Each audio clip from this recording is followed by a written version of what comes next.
कम जन्मना प्रजः। लेकिन राम जी की जन्म के समय की क्या महिमा है?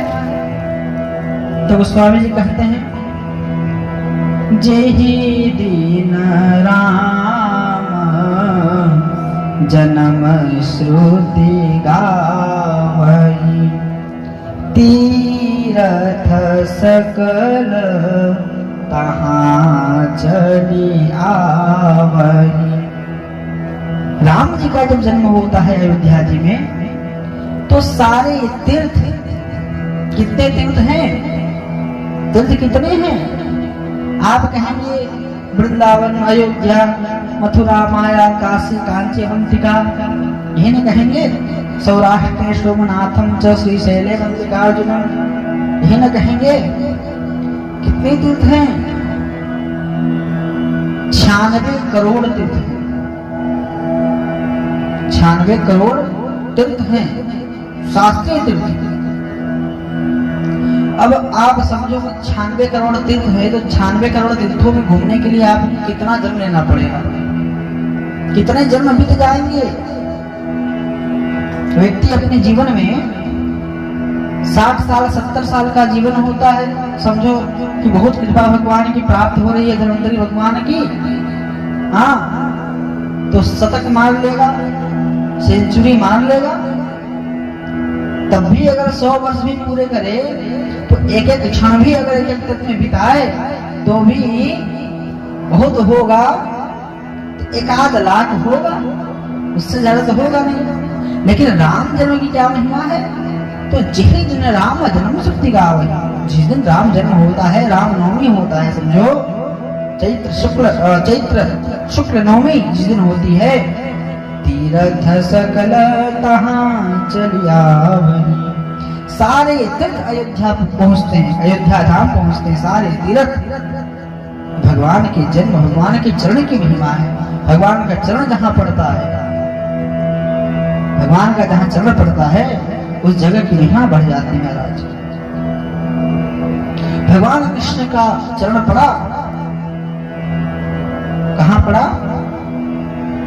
गोकुल में, ब्रज में। ये चरणों की महिमा बहुत बड़ी है। भृगु ऋषि का चरण कहां पड़ गया? भगवान विष्णु के छाती में। चरण की महिमा। बालम मुकुंदम मनसा स्मरामि, करारविंदेन पदारविंदम, मुखारविंदे विनिवेशयन्तम। चरणों की। पूज्य अयोध्या स्वामी जी 19 के कुंभ में धर्म सभा में योग गुरु स्वामी जी के साथ, योग गुरु जो हैं, तो बहुत बढ़िया उदाहरण भी दिया था कि क्या चरणों की वंदना, क्या चरणों की महिमा है। भाई भगवान के चरणों की, भगवान भी नहीं जानते हैं कि मेरे चरणों की क्या महिमा है। जिस चरण के रज से, जिस चरण को स्पर्श करके गंगा निकली है, जहां से गंगा निकली है, जेहि चरणन से निकली सुरसरी, शंकर जटा समाई। जिन चरण को ब्रह्मा जी ने धोया, जिन चरण से गंगा निकली, जिन चरण के जल को भगवान शंकर ने अपने मस्तक में धारण किया, उन चरण की महिमा को क्या हम बयां करें? क्या हम उनकी महिमा को गाएं? अरे भगवान भी इस महिमा से वंचित हैं। भगवान ने सोचा कि मेरे चरण की इतनी बड़ी महिमा है कि ब्रह्मा जी धो रहे हैं, शंकर जी जटा में धारण कर रहे हैं। मेरे चरण का जो जल है, जिसे हम गंगा कहते हैं, गंगा जल कहते हैं, उस जल ने सगर के पुत्रों को, 60,000 पुत्रों को मुक्ति दे दिया, वो भी 3-4 पीढ़ी बीतने के बाद। जिन चरण की जल से गंगा निकली है, ऐसे गंगा जल में लोग आकर के अपने पाप धोते हैं, स्नान करते हैं, गंगा जल से भगवान शंकर का अभिषेक करते हैं, गंगा जी का पान करते हैं। गंगा गंगा जो न रहे, भूखा गंगा कबो न रहे। एक बार गंगा गंगा कह दो तो भी मुक्ति मिल जाती है। तो मेरे चरणों में ऐसी कौन सी बात है? तो भगवान ने सोचा जरा हम भी चेक कर ले, चरणों की क्या महिमा है, हम भी तो चेक करें। तो भगवान ने सोचा चेक कैसे किया जाएगा। अब सबके सामने चेक करेंगे तो भी समस्या है। हाँ, पर्दे के अंदर बात हो जाए जरा तो समस्या ज्यादा नहीं होगी। कोई देख लेगा, चरण चेक करेंगे तो फिर बेकार में बोल झोल बात बनेगी। तो कैसे चेक किया जाए? तो पर्दा लगा के चेक करेंगे तो अंदर अर्धांगिनी लक्ष्मी जी हैं। बोलेंगे स्वामी जी आप ये अपने पैर को क्या चेक कर रहे हैं मुंह में लगा करके? तो ये भी समस्या है। तो बोले कि इसका एक ही उपाय है कि जब हम कृष्ण बन करके जाएंगे तो करारविंदेन पदारविंदम, इस पद रूपी कमल, अरविंद मतलब कमल, तो भगवान कृष्ण इस रस का, चरण के रस का स्वाद देने के लिए एक आप कल्पना कीजिए कि भगवान कृष्ण कभी ऐसा फोटो देखे होंगे जहाँ कृष्ण अपने पैर की उंगली को चूस रहे हैं। तो भगवान चूस दे रहे हैं, चरण के रस का आनंद ले रहे हैं, अपने ही चरणों के रस का आनंद ले रहे हैं। करारविंदेन पदारविंदम मुखारविंदे विनिवेशयन्तम, मुख के अंदर अपने चरण के अरविंद को ढाल रहे हैं। वटश्च पत्रश्च पुरेशयानम बालम मुकुंदम मनसा स्मरामि, ऐसे बाल मुकुंद भगवान श्रीमन्नारायण श्री कृष्णचंद्र हैं। श्री कृष्ण गोविंद हरे मुरारे, हे नाथ नारायण वासुदेव, जिह्वे विपश्चात देव गोविंद दामोदर माधवेति। तो ये चरणों की महिमा, भगवान के चरण की महिमा बहुत दिव्य है। भगवान के चरणों की महिमा, जिनकी चरण की सेवा लक्ष्मी जी हमेशा करती रहती है, पैर दबाती रहती हैं, जिन चरणों को स्पर्श करने के लिए होड़ मचा रहता है, जिन चरण को प्राप्त करने के लिए योगी मुनि गंधर्व सब जो है तपस्या करते ही रहते हैं, ऐसे चरण परंपरा में हम बैठे हैं और ऐसे परंपरा में हम कथा श्रवण कर रहे हैं। वो परंपरा कितना महान है, वो रामानुज परंपरा कितना विशाल है, उसकी महिमा कितनी विशाल है, उस परंपरा का क्या बखान करें। वही परंपरा है वंदे गुरु परंपरा लक्ष्मीनाथ समारंभा। वो लक्ष्मी जी जिन्हें पैर दबाती हैं, चरणों की महिमा। भगवान श्री कृष्ण भी अपने चरण से सबको मनोहित करते हैं, राम जी मनोहित करते हैं। ठुमक चलत रामचंद्र, ठुमक ठुमक कर चलते हैं, ठुमक ठुमक कर चलते हैं। तो दशरथ जी भी आनंद से निहारते हैं, राम जी के दर्शन करते हैं। आहा लल्ला कितना प्यारा चलता है। बाजत पैजनिया ठुमक चलत रामचंद्र, राम जी ठुमक ठुमक कर चलते हैं। तो ये चरण की वंदना है, ये चरण की महिमा है। वही चरण की महिमा है जिन चरणों को प्राप्त करने के लिए गोपियां, जिन चरणों की दासी बनने के लिए गोपियां इतनी आतुर रहती हैं, प्रयासरत रहती हैं, ऐसी गोपियां, जिन गोपियों ने भगवान कृष्ण की दिव्य बंसी को जब सुना, भगवान की दिव्य बंसी को कब सुना? तो जब भगवान कृष्ण बंसी बजाते हैं। अक्षणवता फलमिदं न परम विदामः, सख्यः पशूननु विवेशयतोर्वयश्यैः, वक्त्रं रजेश सुतयोरनुवेणुजुष्टम्, नैवानिपीतमनुरक्तकटाक्षमोक्षम्, चूतप्रवालवरहस्तवकोत्पलाब्ज, मालानुपिग्ध परिधान विचित्र वेशो, मध्ये विरेजतुलं वसुपाल गोष्ठ्यां। प्रेम से बोले स्वामी जी महाराज की जय हो। रंगे आइए स्वामी जी, रंगे यथा नटवरो कचगायमानो। अरे भैया भगवान कृष्ण की बंसी को सुनते हैं। धन्याः समूढ़मतयोऽपि हरिण्येता, भगवान कृष्ण की बंसी की ये वेणुगीत में भगवान कृष्ण की बंसी की ही महिमा है। अरे गोपियां मोहित क्यों नहीं होंगी? अरे गोपियां तो जीव है, लेकिन ये तो मनुष्य है। गोपियां भगवान कृष्ण की बंसी को सुन के ये हिरणी जो है ये भी नाचने लगती हैं।